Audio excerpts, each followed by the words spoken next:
What's going on, everybody? Welcome back to another Final Fantasy video. That's right, we're talking about Final Fantasy in general. I've been wanting to do this for quite some time. Let me tell you guys, being a huge Final Fantasy fan my whole life, I didn't realize the amount of Final Fantasy games out there. So I came upon this list here and I found a pretty damn good list. Now, there's only one game here that's missing with its actual DLCs, and that is the Strangers in Paradise Final Fantasy 1 Remake, The Origins. We'll talk about that in a whole different setting after I'm done this, but I do want to go over my favorite Final Fantasy games of all time and give you guys the reasoning behind it. There are a lot of these that I've never played, so let's go through that first real quick. All the Bravest Final Fantasy, never played this one. Echoes of Time, I know it exists, I've heard of it, never played it. Rings of Faith, I've never played. The Crystal Bearers, I've never played. Final Fantasy Explorers, I've never played. Final Fantasy The Four Heroes of Light, never played. Theatrium, I've never played the Curtain Call one, the original one. And then FF Unlimited, I believe, is an anime. I've seen the commercials for it, if I recall, but I've never watched it. Dad of Light, I've never seen. And The Legend of the Crystals, Final Fantasy, I've never played that one originally. And I think this is one of the original remakes of the game, but I don't think it's an official actual title from the Final Fantasy series. I think it's just inspired by. The rest of them though, I have actually dabbled, played, watched, etc. And I want to go through this and kind of give you guys my take. And I'm curious to see, some of you guys are my age, some of you guys have actually played these, some of you guys are super young, have never looked at this, and hopefully this will maybe entice you to go and try some of these Final Fantasy games out. But right now, I think it's very important that we go through some of these so you guys have an understanding and appreciation of where they are. And I'm curious to see if you guys agree with some of this or if you don't. So let's start off with the very first Final Fantasy. I'm going to give this one an A. Now, Final Fantasy 1 is a very straightforward, simplistic game, but it is the daddy of them all, the one that started it all.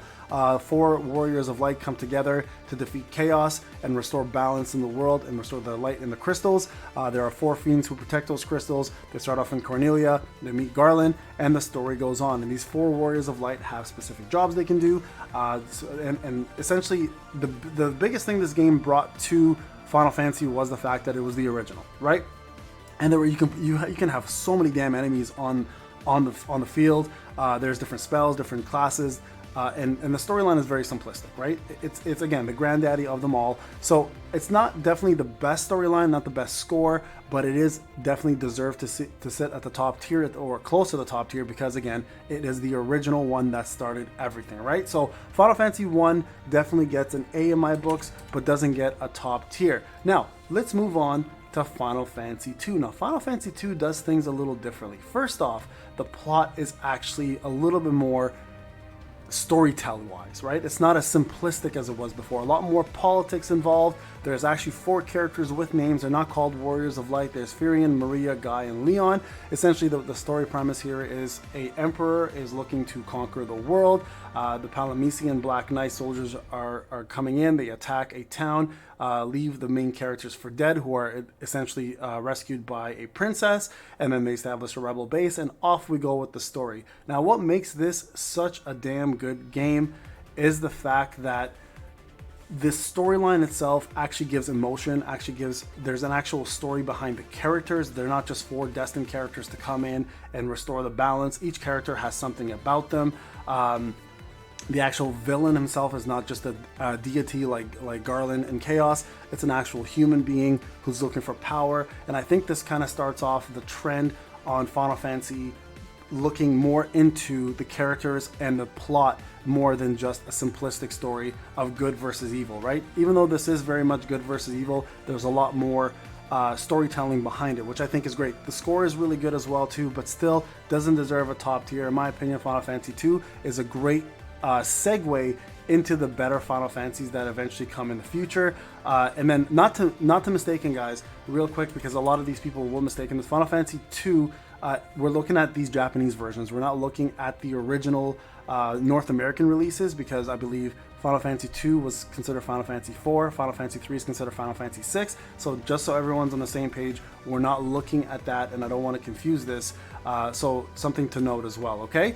Final Fantasy 3 is going to be the next one. Now, this one is unique because you start off as Onion Knights, and this is the first game that actually really takes the class system and evolves it, right? You start off as Onion Knights, and then eventually, as the game progresses, you unlock different classes. You switch jobs using capacity points. which are rewarded to the entire party as you do every battle, just like gil and experience. Different weapons, pieces, and armors and spells are assigned to each job, so it gave you a lot more flexibility with how to play the game. And this is the first game actually that introduced, I believe, steal and jump as two of the major specialties for thief and jump for dragoon. Certain jobs had specific innate abilities, passives, and then also, like, for example, you can summon with summoners. This is one of the first games that actually showed that as well and made summoning a class that you can do. The plot essentially is 1,000 years before the event, there's a massive civilization on a floating island who's technologically advanced, wanted to harness the powers of the four crystals. They harnessed too much of it, and then they realized that they disturbed the balance between the light crystals and the dark crystals, so they summoned some dark warriors to go into the world and restore harmony, but unfortunately they lose. And then, of course, this starts off the entire storyline. Now, Xande, who is the main antagonist in the game, and is also a pawn of the Cloud of Darkness, who's the main last boss, plays a major role here, and they also return into Final Fantasy XIV. So this was my first real look at Final Fantasy from a expansive point of view, and also the first English Final Fantasy I played. These two here I played on the Famicom, and they were fully Japanese, and I just kind of went through the story until I played the real one, so it didn't have as much impact.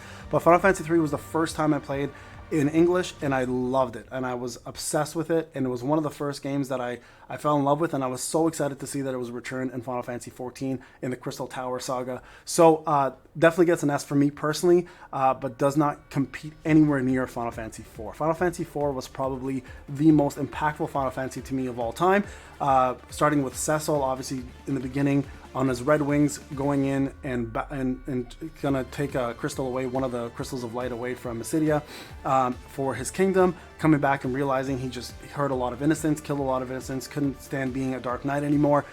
His king kicks him out, tells him to take a package to this town. He goes to the town with his best friend Kane, not before leaving Rosa, his love, behind. And then it's a story of redemption, betrayal, and it's such a touching story because Golbez is one of the best villains of all time in my opinion. You get to go different places, like you get to go to the moon and meet the Lunarians. You get to meet, you go down and meet the dwarves. You go in and meet all the summons in their world. Final Fantasy IV, I think, had it all. It was also the biggest graphical increase, and Final Fantasy looked so much smoother and better, and the score was probably the best score out there at the time. So Final Fantasy IV, from a overall perspective, gets an S top tier for me. For sure considered, probably in many people's eyes, the greatest Final Fantasy of all time, and definitely was groundbreaking, especially for what it offered and what it did. Okay, so that right there, guys, to me is the best Final Fantasy ever, personally. Okay, so just so you guys are aware. So there's also the After Years, which I actually didn't get a chance to play. I will not talk too much about it, because I don't know much about it, but I definitely have this on my thing to do list to get this completed, because when it did come out, it was part of the complete set. I had finished Final Fantasy IV so many times, I just never got a chance to go back into it, so I forgot to add this one to the list, okay? So there you guys go, that is Final Fantasy IV, and again, my favorite Final Fantasy of all time. Believe it or not, even over 7, it just plays such a pivotal role in my upbringing, and I still think it's one of the greatest things out there. All right, now, moving over to Final Fantasy V. Now, this game, I have to say, made the job system the best job system out there next to Final Fantasy Tactics. I think Final Fantasy V did something that no one ever did, and outside of Final Fantasy III, of course, and they revamped a lot of the jobs and made them so much more streamlined and so much more, they put so much more care into them, right? So the backstory essentially is this. 1 millennium before the events of the main story, a powerful mage named Inu imperiled the world using the power of evil entity called the Void. The people retaliated by using 12 legendary weapons to vanquish him, but the Void itself could not be destroyed. Consequently, the people split the world's 4 element crystals into 2 sets, effectively creating 2 worlds. The Void then became sealed in a dimensional cleft between those 2 worlds. Nearly 1,000 years passed without incident, and both worlds prospered due to the power of the crystal of wind, water, fire, and earth. New kingdoms and towns flourished, and travel by ship acted as a critical means of commerce and communication. However, a sinister force was stirring in the second world. Ever since the Void incident, malicious demons have been sealed inside of a tree in the great forest of Moor. The corrupted spirits emerged as X-Death, which I absolutely love X-Death as a villain, and he's also in Final Fantasy XIV, and I love that they brought that. So it starts off with Bart, Lena, Galuf, and Ferris. and the story goes on from there. The Kingdom Tycoon departs to investigate the weakening of the Wind Crystal, and Bartz and his friends meet together, and they witness a meteor plunge to the planet's surface, and the story goes on from there. I think this was one of the best stories and job systems out there. I don't think there's anything out there that in terms of a job system besides Final Fantasy Tactics that goes near Final Fantasy V. So I think this game was great. It introduced characters just like Final Fantasy III did, expanded on the world. The enemies were great, the settings were great, the score was great. I think it's one of the most rated Final Fantasies out there, and I think if you love the job system, you should definitely give it a try. All right, speaking of Final Fantasy, and just something Final Fantasy VI did that no other game did before it, and still, in my opinion, has done up to this point, is create a villain that is loved for being just himself. Kefka is probably one of the coolest, most badass villains, and as a matter of fact, he won. Kefka actually ended up destroying the world. So Final Fantasy VI is a story about magic, the loss of magic and the rediscovery of magic, and Espers being summons in this case. And it starts off with Biggs and Wedge and Terra going in these mech armors that harness magic, and they're going into this town, a mining town, to explore a Esper that they found that's frozen, and then the story goes from there, and you learn all about Terra, all of her friends like Locke, Cyan, Sabin, Edgar, etc., Cecile, and it's all about how Kefka, the crazy person, the main villain, who's actually just a side villain in the beginning, is trying to destroy the world, and you are trying to save the Espers and bring humans and Espers together. Insane. Just absolutely insane. If Final Fantasy IV did everything right, Final Fantasy VI did everything right and took it one step above, probably still to this day considered the most popular Final Fantasy next to 7. If you've never played Final Fantasy VI, I highly recommend go from 4 to 6 to 7, and you guys will see why Final Fantasy is probably the most beloved franchise, RPG franchise of all times. Those games alone will make you really appreciate everything that Final Fantasy is. But number 6 is close. If 4 didn't exist first and 6 existed first, 6 would be my favorite game of all time for Final Fantasy series, next to Chrono Trigger, of course. But because 4 existed and I played it first, 4 will always play that major role in my heart.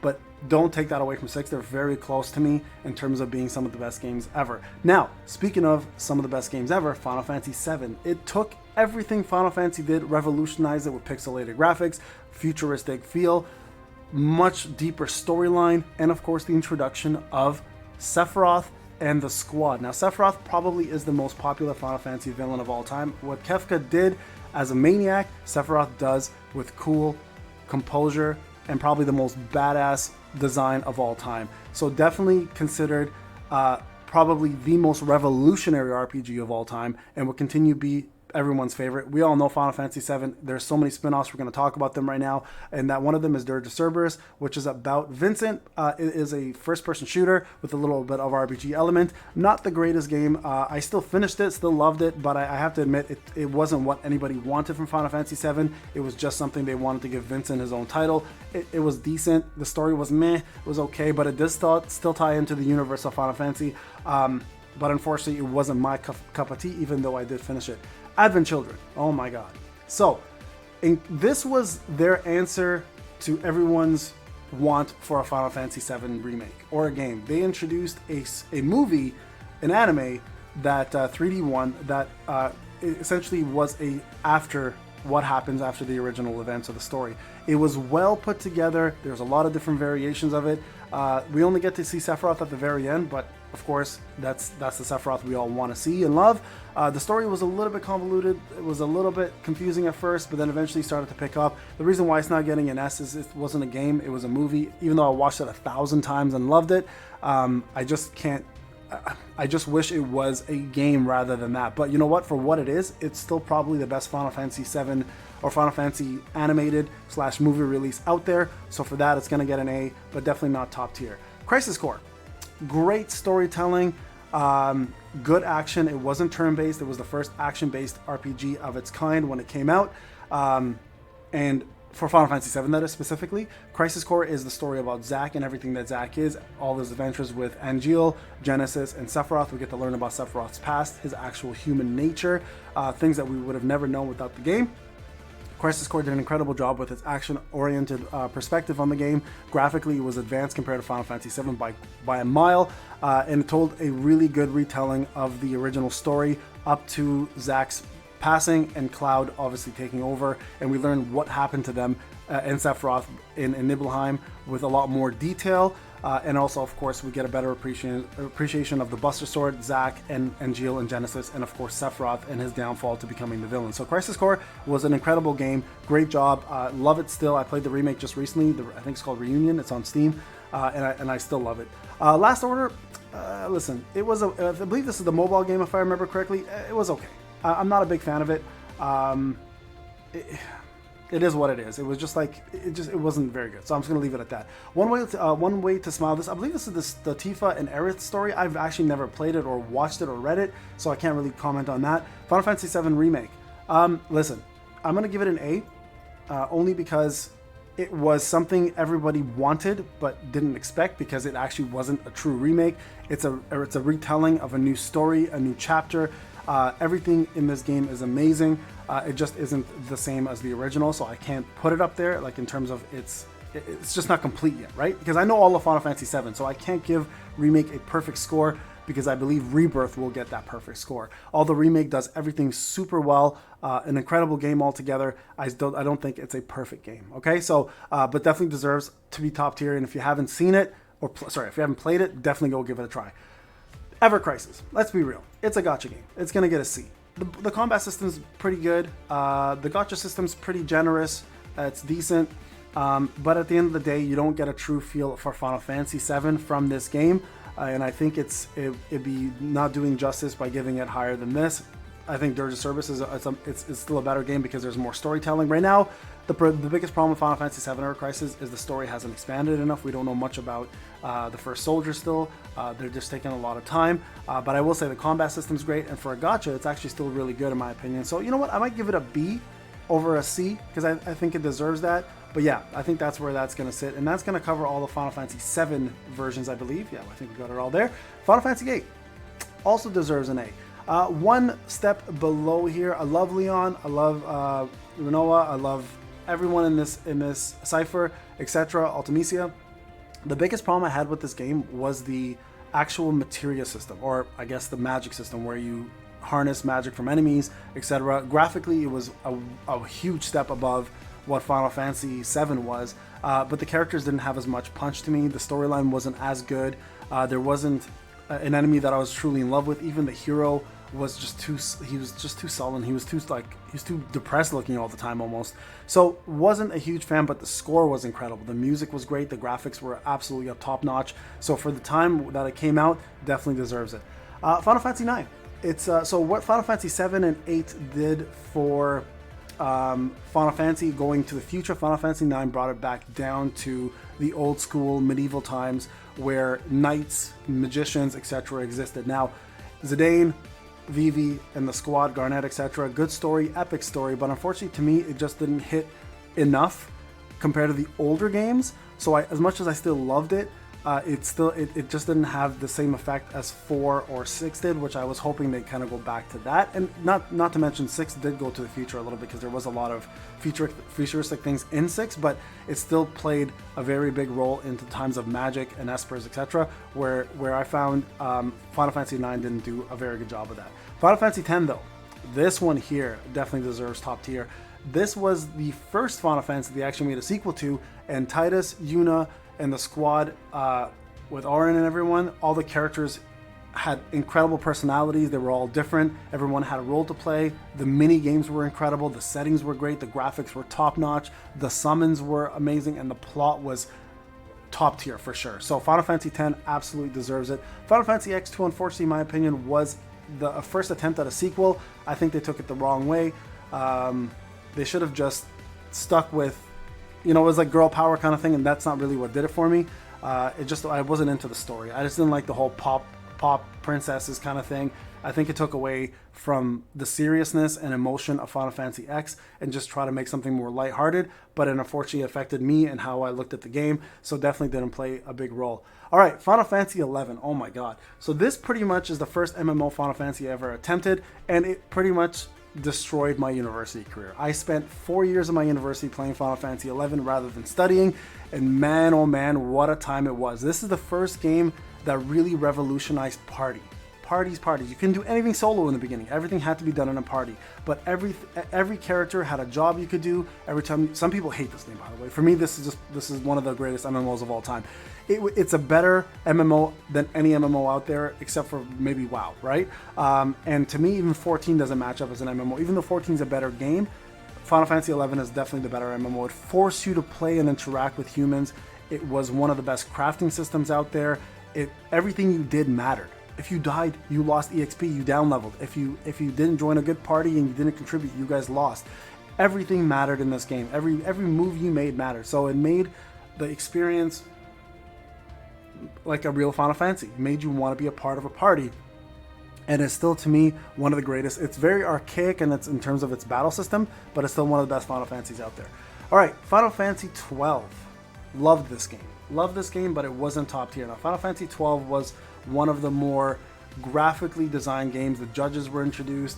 Also, there was hunts and different various factions of races were introduced as well too. And I believe Final Fantasy 12 did a great job by increasing, especially chocobos and Moogles, and opening the world a little bit more, making monsters more difficult, hunting side quests, and all of these things. The Gambit system, all of these things became a major part of other Final Fantasies, such as 14, right? And I talk about 14 a lot because it takes a lot of the systems from other games. There were amazing mini games out there as well too, and the plot was pretty straightforward. It was in the town of, or in the land of Ivalice, which is exactly where Final Fantasy Tactics is as well too. When magic was commonplace and air supplied the skies. This is 12. Essentially, is what I wanted 9 to be. It's really what I wanted 9 to be, right? And there are 6 main characters. There's Vaughn, there's Ash, there's Bash, there's Baltier, there's Fran, Penelo, etc. Right? And the game, like I said, introduces an emperor with judges. And these judges are such badasses, and again, plays a big role in Final Fantasy 14. So Final Fantasy 12 to me, definitely up there as top tier. And again, what I wanted Final Fantasy 9 to be from a perspective of like settings, graphics, etc. Final Fantasy 9 was a little more kiddie. Final Fantasy 12 made it more mature. That's the way I would see it. Okay, Final Fantasy 12, this expansion I never played, so I'm going to put that there. Final Fantasy 13, believe it or not, I wasn't a huge fan. And the Lightning Returns, I played both of these. I'm not a fan of the Final Fantasy 13 series at all. Final Fantasy 13-2 as well. This is, a lot of people are going to disagree with me here. Some people love this. I just wasn't a big fan of it. I'm not a big fan of Lightning and the whole storytelling behind it. It just wasn't my cup of tea. I wasn't a huge fan of the gameplay. Yeah, I don't know. And you guys will probably bash me on that one, but that's just my take on that. So I'm not going to expand too much on that one. Final Fantasy 14, definitely top tier. If you were into MMOs, there's probably no better MMO out there. Some of the best storytelling of all time. Encapsulates most of Final Fantasies in it somehow and draws reference to them. I already alluded to number 3. There's a costumes from 7, 8. They introduced Kefka from 6. There's battles from the warring statues from 6. There's so much that Final Fantasy does, and the original storyline is probably one of the best storyline telling. Not to mention they have some of the most memorable characters of all time in an MMO. So definitely top tier. Yoshi P did an incredible job bringing this one to life. Final Fantasy 15, I'm going to give this one a B. I love the game. I just didn't like the premise. It was just too much about a boys trip. Even though I liked the game, the battle system was incredible. It was just too much outside of the original Final Fantasy plot. And I think they made it too much of a road trip, and it got really dark at the end. But for me, this is probably going to sit in B, and all the other ones along with it will probably follow suit. There was really nothing here that was outstanding. Let me see here. There is, yeah. You know what? I'm gonna give Comrades this episode. This one will get a D. It was just a fishing one. So yeah, it was okay. Okay, so type. It was a type H or type 0. Never played it. World of Final Fantasy. Surprisingly enough, pretty damn good. Very charming. A lot of different elements of different Final Fantasies in it. There's a Coliseum with battles. The system's old school. Again, draws reference to many of the other Final Fantasies. So a really charming game. Highly recommend it if you haven't played it. Give it a try. Okay, Final Fantasy Tactics, top tier. There's nothing out here that will get close to Final Fantasy Tactics in terms of tactics games. I think it's easily one of the greatest games of all time. From a storytelling perspective, from a character perspective, from a job system perspective, there's just so much that it does well. Not to mention it brings in Cloud as secret characters. It has multiple different classes. We're talking about like 20, 30, 40 classes with memorable characters such as Orlando. And these characters still live in other Final Fantasies. Final Fantasy Tactics was so popular that they made so many different tactics versions after it, and nothing could originally hit like the originals. Like the original was just so damn good, right? So Final Fantasy Tactics and War of the Lions definitely gets that. This one here, I don't recall A2. For some reason, I don't think I played A2, so I'm gonna leave that here. If someone could tell me if it's the same as the originals with some extra additions, we'll add it up there. But yeah, that's where that one's gonna go. War of the Visions. This is a mobile game. So War of the Visions, I'm gonna put in terms of it being here. The reason why it's getting a C and not a B is because it tries to do what Final Fantasy Tactics did, but it's a lot more gacha, a lot more expensive, and there's a big meta involved, and I hate the PvP. So War of the Visions gets over here. It's still a good game, still going on mobile. You can give it a try if you like. There's a lot of cameos from different Final Fantasy games and a lot of collabs, but still not one of my favorite ones. I played it for 4 months, and then I gave up on it because it was just too much time consuming. I hated the PvP, even though the story was pretty damn good.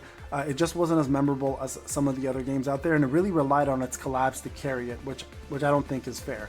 Final Fantasy Crystal Chronicles, played it, never played it, heard of it. Dissidia, this one's gonna get a B because it introduced every single character that you cared about from every other game, and you got to play them in a fighting game, so definitely deserves that. Dissidia NT, I think, took it a step above and did it even better, so that's there. Dissidia, this one I never played. Dimensions 1 and Dimension 2 I never played. Chocobo Dungeons D and Chocobo Tales D. Cute Chocobo game, played both of them.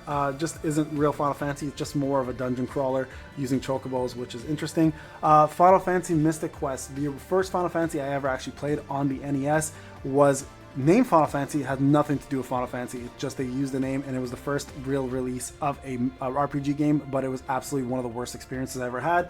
Final Fantasy Adventures, Legends 2 and Legends 3, all 3 games that I played as a kid, don't remember much about. Record Keeper, loved this game on mobile, loved it. Too bad it closed down. So Dissidia Opera Omnia, another Final Fantasy game that just shut down, rest in peace. Both games were top tier Final Fantasy games in my opinion for mobile games, and Brave Exvius still is being played. I think it deserves a B, a little bit more pay to win, but it's been around for so long that most free-to-play players can actually still do well in it now. When it first started, it was pretty pay to win, but now it's actually not bad. So it definitely gets a B. I think it's on par with Crisis Core, but complete 2 different systems in different games. And then lastly, Final Fantasy, The Spirits Within. Oh god, the worst Final Fantasy movie out there, and isn't real Final Fantasy in my opinion. So there you guys go. There's the full list. Let me know if you guys agree. If I missed on anything, I feel like Final Fantasy 13, I'm going to get shit on for that, but it is what it is. That's my take on it. This is Payne. Hope you enjoyed the video. I'll talk to you guys in the next one. Take care.